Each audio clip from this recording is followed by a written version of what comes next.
Assassin's Promise by Thomas Woodward. Chapter 142. Hoptal watched the silent guardsmen. They stood in a ring around two young women and a child.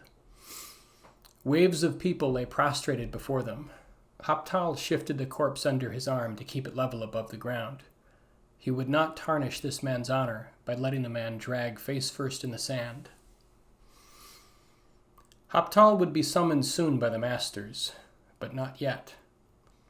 As small waves of sand parted before Hoptal's silent gesture, he saw a shining aura that spun around the younger woman.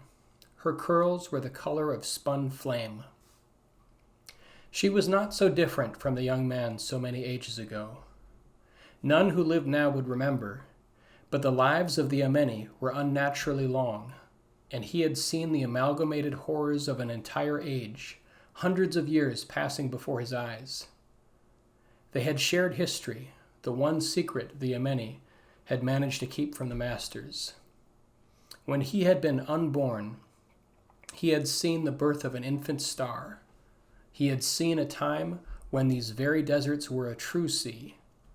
He had seen the fire rage unbidden over the land. And he had seen the unbirth of each of his brethren who had been unnaturally returned to this world. A shared vision. What the masters had failed to understand was that they were not multiple lives, but one life, one soul to govern countless bodies, as if each Ameni were an individual finger belonging to a single being. They lived as one life that stretched into the aeons. Like a boiling river, individual souls were cast into its depths, adding to their own voices to the endless din. While Hoptal lay awoken, his mind let him govern the body beneath his eyes. But when sleep came, another took his body, moving it to their will. It was ultimately the same. One body, no more than a glove to cover the mind of its master. One soul to feel the hopelessness that had spawned within him when his soul had been cruelly ripped from him at his death. Hoptal could see the nexus of energy that swirled around the young woman. She too had been possessed by the soul of a god. He had seen the right.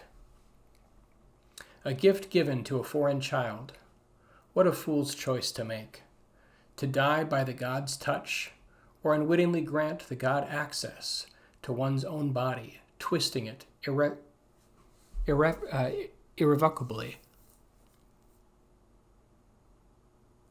She had been given the same choice he had seen given to the young man, hardly more than a boy. Everything from that time had now turned to dust. Over a century gone, the mad movements of a god again cursed his people. He moved quickly, hiding himself behind the rocks as the woman's eyes passed over where he had been standing. Did she still see, or had the god already robbed her of her sight? He could do nothing for her. He did not know if there were anyone who lived who could. With resignation, Hoptal approached the hidden structure that stood over the endless pits, the pits from which nightmares came.